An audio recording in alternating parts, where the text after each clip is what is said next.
Salut amis d'Internet. Alors que nous continuons à faire la chronique des très étranges événements de 2020, je commence à me demander, si nous vivions sous une tyrannie, la majorité des Américains le réaliseraient-ils? En aurions-nous conscience et le saurions-nous chaque jour, ou la tyrannie nous serait-elle présentée comme bénéfique pour le plus grand bien? Si notre société vacillait à la limite de la tyrannie, attendant juste un coup de pouce, est-ce que l'un d'entre nous remarquerait que cela arrive?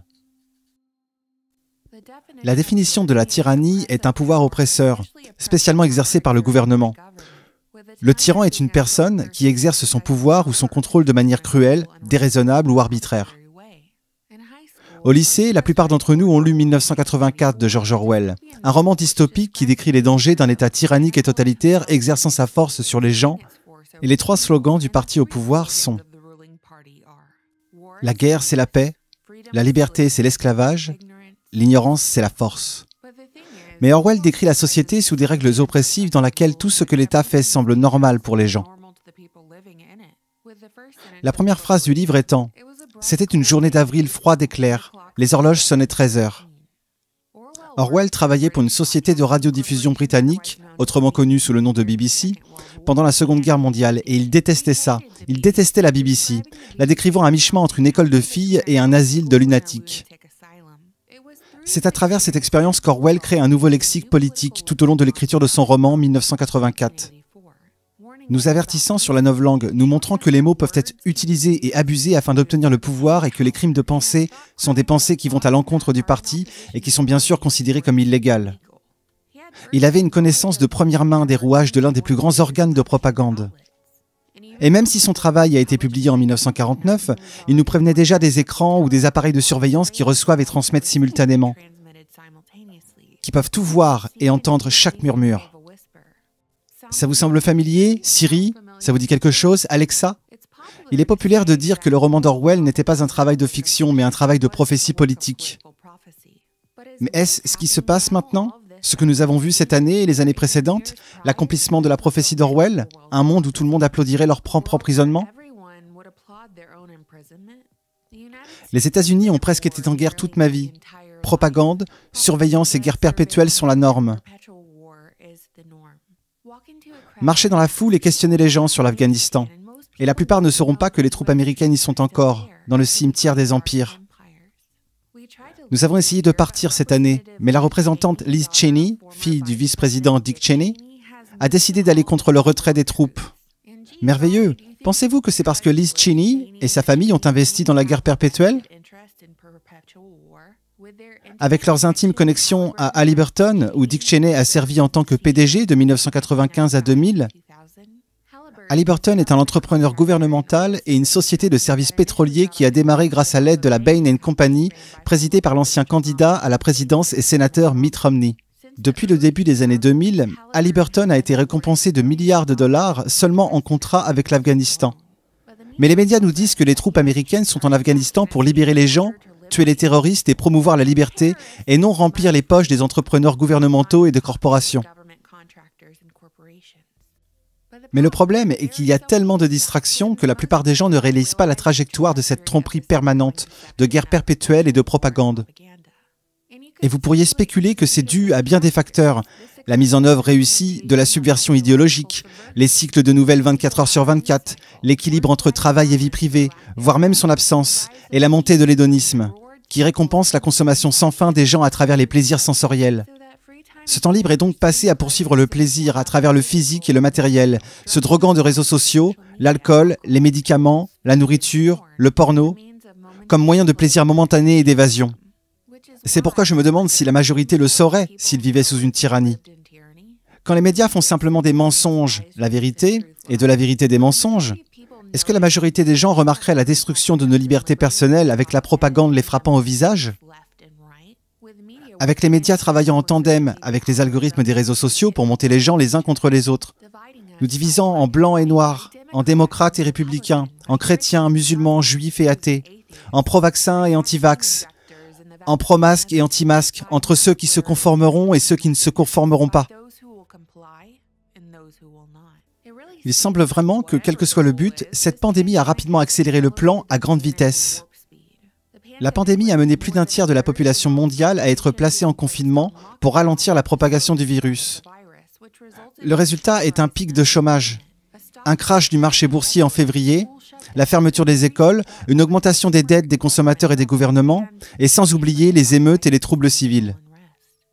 Ce qui a commencé comme promesse du gouvernement d'un confinement qui ne durerait juste quelques semaines pour ralentir la propagation du virus et alléger le stress dans les hôpitaux, a duré des mois. Bien sûr, le plan de relance du gouvernement était un plan de sauvetage avec un prix s'élevant à 2 trillions, accordant des assistances financières d'urgence aux gens et aux entreprises. En gros, chaque individu moyen a reçu 1 200 $ et 500 $ par enfant déclaré dépendant. Ceux qui devaient se déclarer sans emploi ont également reçu un coup de pouce fédéral de 600 $ par semaine.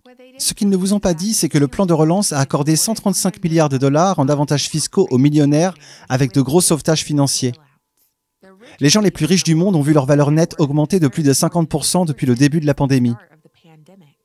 Cela a fondamentalement été le plus gros transfert de richesse, le plus grand cambriolage qui se soit passé pendant que le gouvernement nous disait de rester à la maison et d'obéir. Maintenant, c'est là que ça s'améliore. Et j'entends par là s'empirer. Tout juste sorti de la presse ce matin, les paiements de millions d'Américains sans emploi vont soudainement diminuer si le Congrès ne trouve pas de solution la semaine prochaine pour augmenter les 600 $ par semaine d'allocation. Nous devons donc compter sur le Congrès pour trouver une solution au problème qu'ils ont eux-mêmes fabriqué en arrêtant l'économie.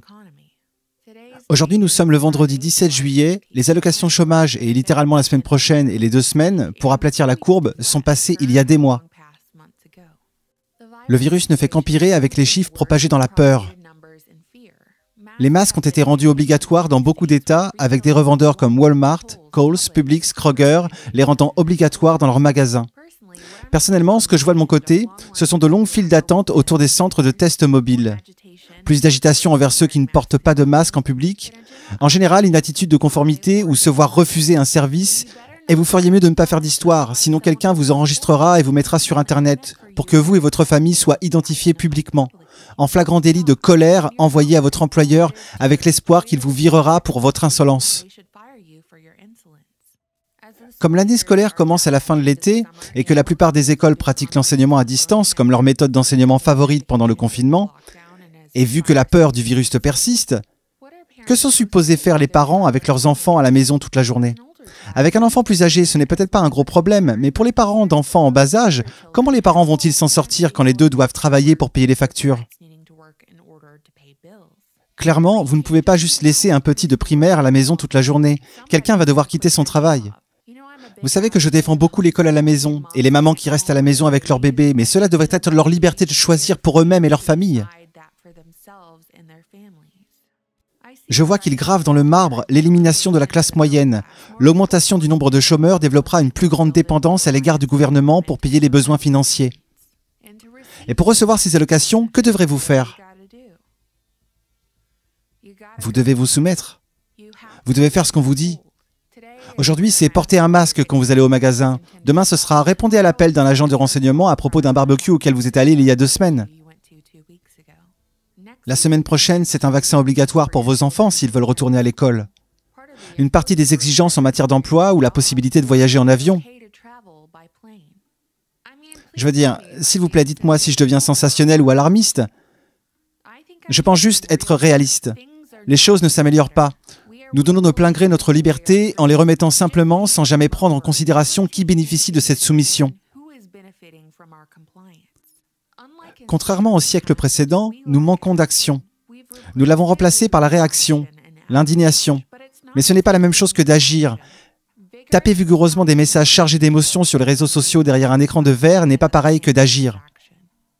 Ce nouveau confinement, le combat contre les virus qui apparaissent, que ce soit le corona, la peste bubonique ou Ebola, est la nouvelle guerre contre le terrorisme. Sans fin. Je pose donc encore la question, si nous vivions en tyrannie, la majorité des Américains s'en rendraient-ils compte ? Et qu'en est-il de la prochaine génération qui y est née ? Se rendront-ils compte de ce qu'ils ont perdu ? Ce doublage a été grandement facilité grâce à la chaîne Jeanne Traduction. Courez dès maintenant vous y abonner car nous avons besoin des traducteurs. Ils sont à la base du doublage, pas de doublage sans traduction. Depuis que j'ai commencé ma chaîne, c'était en avril dernier, j'ai vu apparaître plusieurs chaînes de sous-titrage et j'en suis ravi. Alors maintenant, si vous avez du temps, si vous avez le matériel, c'est-à-dire un PC et un micro, vous pouvez vous aussi faire du doublage. Faites-le bien et je vous aiderai. Je parlerai de vous et je vous apporterai de l'audience.